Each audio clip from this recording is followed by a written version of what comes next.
ሰላም ሰላም እንዴት ናችሁ? ውድና የተከበራችሁ የንጋት ኪችስ ቤተሰቦች ዛሬ ቆንጆ የሆነ የድንች ወጥ አሰራር ይዤላችሁ መጥቻለሁ። እስከ ቪዲዮ መጨረሻ አብራችሁን ቆዩ።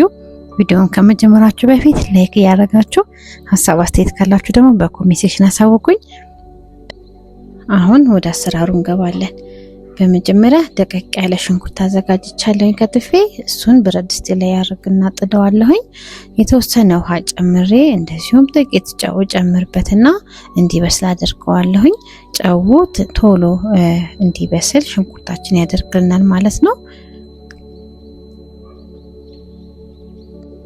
ከዛ እንደዚህ ብስል ካለልኝ በኋላ የሚበቃኝን ያህል ዘይት ጨምርና ሽንኩርቱን ከዘይቱ ጋር በደንብ አርጌ አበስለዋለሁኝ ወይም አቁላለዋለሁ ማለት ነው።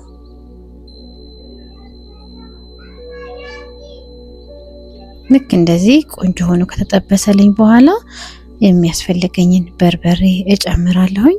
እኔ ወደ 3 ሾርባ ማንኪያና ትንሽ ጨመር አረጌበታለሁኝ። እንደ በርበሬያችሁ ሁኔታ በርበሬያችሁን ትመጥናላችሁ ማለት ነው። እና እንደዚህ ከዘይቱና ከሽንኩርቱ ጋር በርበሬን በደንብ አድርጌ ጊዜ ወስጄ አቁላለዋለሁ። ከዛ እዚህ ጋር በደቃቁ የተከተፈ ቲማቲም አለኝ። ቲማቲሜንም አብሬ ጨምርና እንደዚሁ ከቁሌቱ ጋር በደንብ አበስለዋለሁ።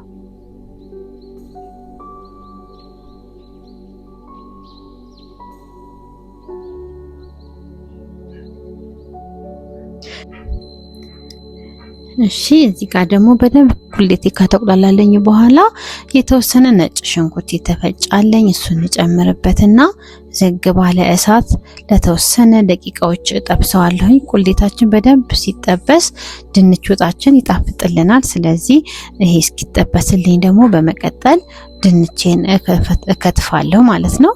እዚህ ጋር ቪዲዮ እንዳይረዝምብኝ ልጬ አጥቤ ያዘጋጀሁት ድንች አለ። እሱን እከትፋለሁ። እንደዚህ እንደምታዩት ተለቅ ተለቅ አርጌ በጣምም ሳላሳንሰው በጣምም ሳይተልቅ መካከለኛ በሆነ እከታተፈዋለሁኝ።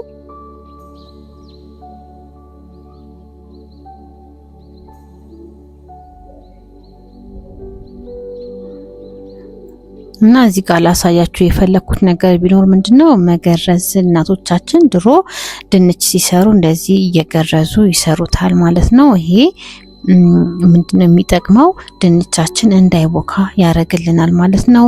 እንደዚሁም የወጣችንን ውፍረት ያመጣጥልናል፣ እንዳይቀጥንብን ወጣችን። ይሄ የገረዝነው ፓርት ደቃቆቹ ድንቾች ብስል ይሉና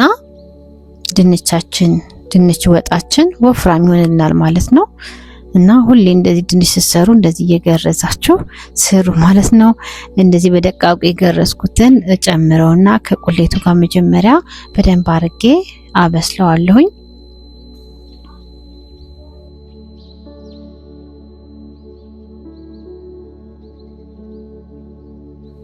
እሺ በመጨረሻም እንደዚህ ድንቼን እጨምራለሁኝ። ያው በደንብ አጥቤ አዘጋጅቼዋለሁ። ከዛ ከቁሌቱ ጋር ድንቹን ለተወሰነ ደቂቃዎች ደግሞ ጠብሰዋለሁኝ። ወዲያውኑ ውሃ አልጨምርበትም። ትንሽ ከስልሱ ጋር ከተጠበሰልኝ በኋላ የሞቀ ውሃ አዘጋጅና እከልሰዋለሁ ማለት ነው። በጣም እንዳይቀጥንብኝ ውሃዬን ከስልሴ ጋር አመጣጥኜ እጨምረዋለሁኝ። ያው አንድ ውሃው ካመለጣችሁ መመለስ ስለማይቻል ውሃውን መጠን ያረጋችሁ ጨምራችሁ ከልሱ ማለት ነው። እና እንደዚህ አርጌ አንተከተከዋለሁኝ። እና ቤተሰቦቼ ይሄንን ይመስላል የዛሬው ቪዲዮአችን። እና ትንሽ ድንቹ ቀረት ሲለው ነው የምናወጣው፣ ምክንያቱም በኋላ ላይ በሙቀቱ ቀረት ያለው ፓርት የቀረው የድንች ያልበሰለው ሙቀቱ ያበስለዋል ማለት ነው። ከዛ ለጣም ጨውና መከለሻዬን አርጌ ወጤን እጨርሳለሁኝ። ለዛሬ ይላችሁ የመጣሁት የድንች ወጥ አሰራር ይሄንን ይመስላል። በጣም ቆንጆና ጣፋጭ ነው። ሰርታችሁ ሞክሩት፣ በጣም ትወዱታላችሁ። ቤተሰቦቼ ይሄንን ቪዲዮ ከተመቻችሁና ከወደዳችሁት ላይክ አርጉልኝ።